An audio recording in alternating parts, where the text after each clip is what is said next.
Welcome into another edition of Q-Tips, where we break down the biggest Baltimore Ravens plays from the previous week. I am Kevin Ostreicher, and of course, Q-Tips is brought to you by Missile Training. Be sure to visit missiletraining.com for all of your sports performance and human movement needs. The Ravens escape in Dallas with a 28-25 win. They improved their record to 1-2, and it was a pretty game through the first three quarters, but in that fourth quarter, they were outscored 19-0.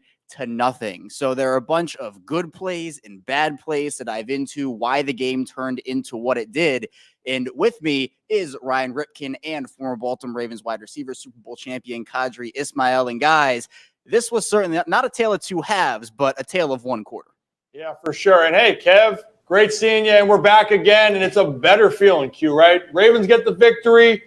Obviously, we'll get into the fourth quarter. Yeah, and you're sweating it out. You're stressing. But the biggest thing, they got the victory. And there was a lot of good Q here from the beginning. I'm going to step out of the frame here. But in general, it starts right here from the get-go. Ravens rush offense. And shout out to this offensive line. That's a big Q in this early part of the video. Yeah, I think what we're seeing is the commitment to the run. Obviously, from the right side of things, Patrick McCary, Daniel Fa'alele, both guys were under a lot of pressure, a lot of heat as far as whether or not they should be replaced. But I love the fact that the commitment to go to the run against the Dallas defense, that front seven really had its difficulties. Go ahead and run a tape. And you're just seeing Lamar Jackson. I love the fact that they got the little pin action where you're going to go ahead and fake it to Derrick Henry and allow Lamar just to get to the outside edge. Puts a lot of pressure on Micah Parsons. Again, now you have under center, and being under center presents another situation for the Dallas defense. Go ahead and run this play. You run it effectively. You give some good, strong misdirection. Now pause it right there. You're talking about a wide open, easy throw out to Charlie Kolar. Why? Because simply put, you have that strong run action. Derrick Henry now puts the defense in a level of conflict. What do? Do we put all our resources on Derrick, or do we put all our resources on Lamar?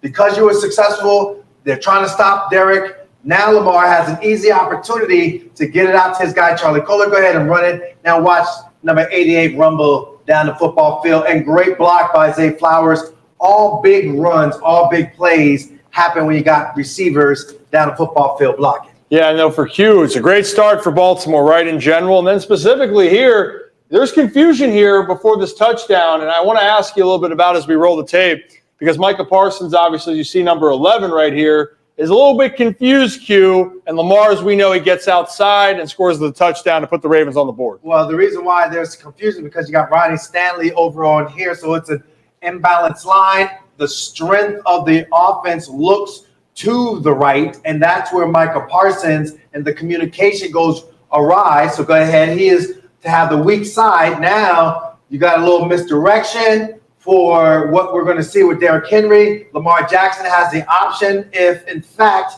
you got Micah Parsons keying in on Derrick Henry, which he does, and now all of a sudden it's going to give Lamar Jackson an easy opportunity to pull it. You got strong blocking down the field by your two tight ends. Lamar Jackson walks into the end zone. Again, great job of play calling when it comes to what the offense is presenting. And, of course, you need a big play every now and then. You need a receiver on the outside to get in the flow. And I love the fact that, Ryan, look, we know what Zay can do. We know what Rashad Bateman can do. But it also helps when you have other guys like Nelson Aguilar, who right here, my God, bottom of the screen, he had a huge play to get them down into the red zone. He did. And before we run that play, Kevin, how many times did the Ravens pass in that game against the Cowboys? 15, but they actually took pretty good advantage of their opportunities. A lot of long gains, not necessarily pushing the ball down the field a ton, but 12.1 yards per pass for the Ravens on 15 attempts. If you're not throwing the ball, you want to get big plays with those attempts if they're limited, and the Ravens certainly did that. Well, and right here, on cue then for Q, Nelson Aguilar right now, he's got a one-on-one opportunity, and this is talk about one of the big chunk plays.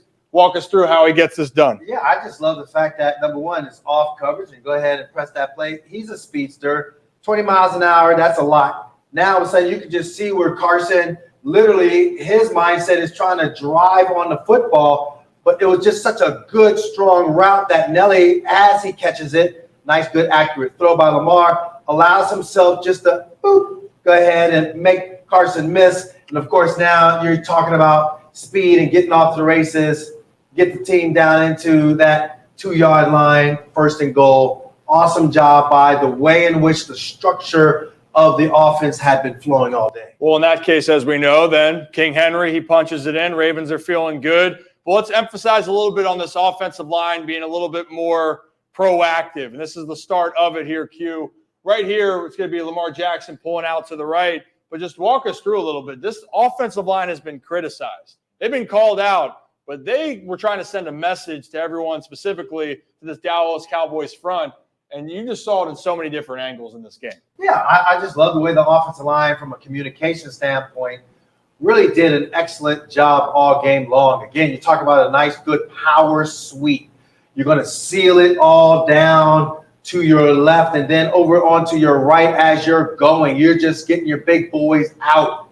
And now, of course, you're talking about blocking down the football field, a little pancake block right there by Isaiah Likely. And, of course, Carson trying to knife himself in there. I do like the effort of Dane Fa'alele. I do like the way in which you see Rashad Bateman, in which you see Linderbaum, all of them contributing to what was a monumental day of running the football.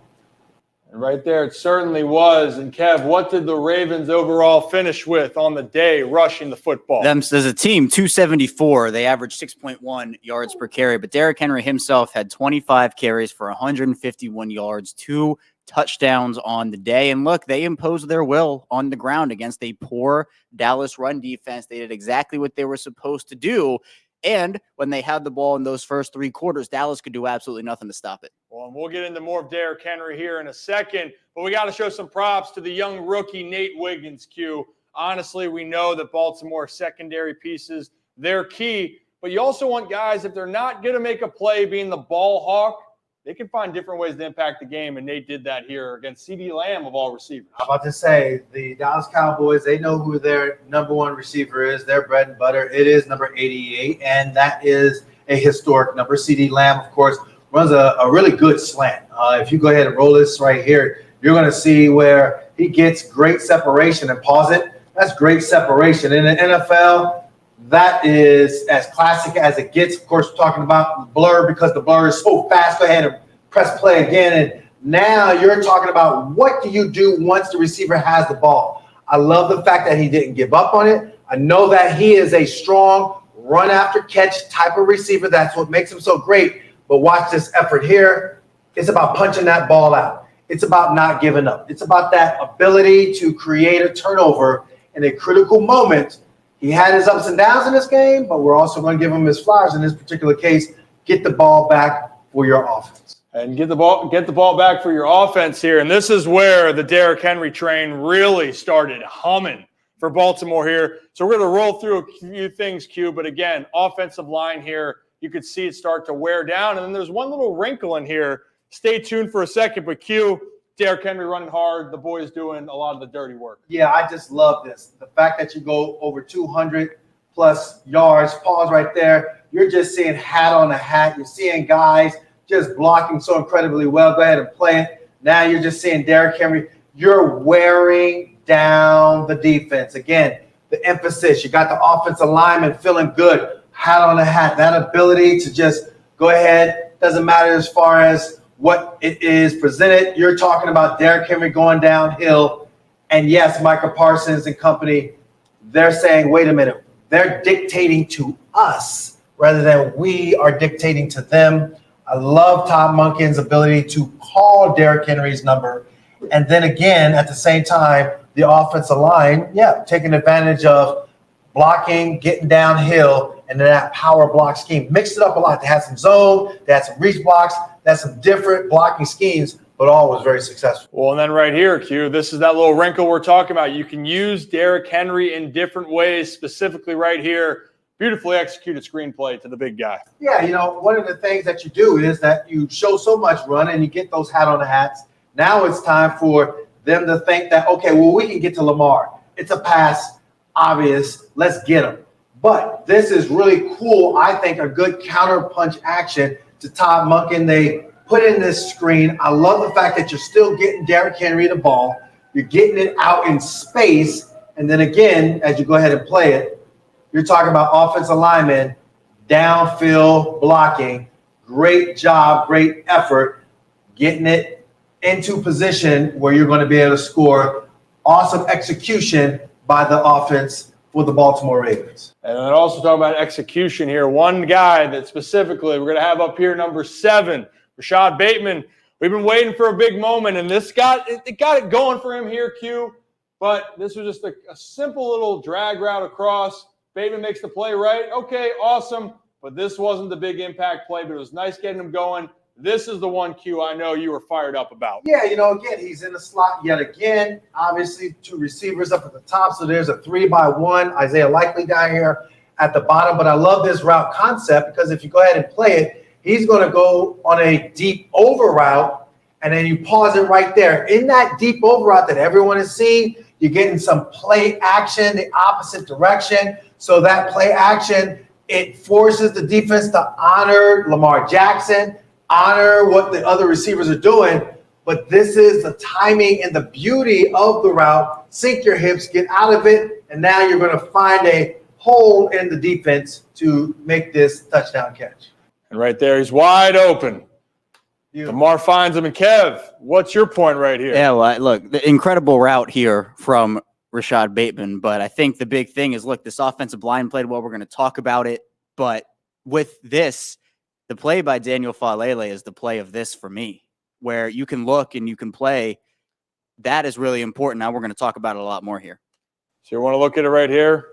Okay, so here's the key moment. Now you're talking about a stunt action. And so the guy that was originally over Daniel, he actually moved out to the tackle, McCary. And so you had a looping action. So that was a TE stunt. With that, if you go back to the Raiders game, Max Crosby had a very similar play. The footwork for Daniel Falele was not on point. This game here, you can totally see footwork on point. It allows for Lamar Jackson, go ahead and play it, to reset himself. So Lawrence is not able to get into Lamar's throwing lane, and now you have a nice wide open opportunity to score. Well, and the big thing too, Q, you've mentioned before the priorities for the Ravens on the offensive side of who to slow down. You got to slow down the pass rush, specifically Micah Parsons, specifically a guy like Lawrence, guys that can game wreck. And it was great to see that little bit of encouragement. We saw in the run game, but to see it in the pass game, give Lamar and these wide receivers opportunities. They're able to cash in. And this might be the most favorite play, though, of the day offensively, though, Q. I think you know where I'm going with this. Oh, yeah. Big Derrick Henry running downhill. Great offensive, just surge up top. But this is classic Derrick Henry. I think number 21, Kalen Carson, had so many different tackles in the game, but they're all downfield. And this one here just became the highlight of highlights. When you know Big Derrick Henry's coming down there, King Henry going to give you the stiff arm and coordinating you as like, yo, don't touch me. And then, unfortunately, number 21 is going to be involved in this one again, Q. Yes, downhill, hat on the hat, just beautiful job. Now it's a business decision. You know number 21, Kalen Carson, rookie. He's saying to himself, can I tackle him? Can I get him down? Can I even try to punch the ball out? This is the interesting thing about it because Derrick Henry is also showing his elusiveness and ability to accelerate into the end zone. I love the fact that Todd Monken had a good sense of what the Dallas Cowboys, Mike Zimmer, the defensive coordinator, was doing all day. Clearly, from an offensive line standpoint, they really fired off the ball extremely well. Ryan, I'm telling you, this is the good that we look at when we talk about what the Baltimore Ravens can be.